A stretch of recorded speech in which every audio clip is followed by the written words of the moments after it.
गाडा हाकला हसू चली गालावरी कणा वाकला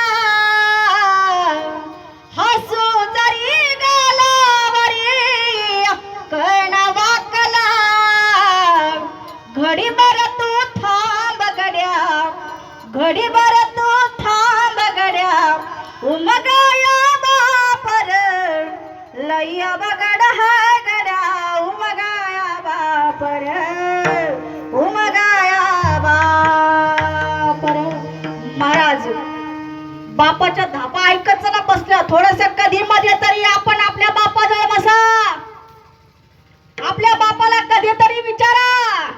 अहो आपल्या आई बापाला कशाचीच अपेक्षा नाही पण आपल्यापाशी बसून दोन शब्द प्रेमाने बोलावं ही अपेक्षा असती. महाराजांची इच्छा आहे की पिंगळा म्हणावं सर्वांनी मिळून आपण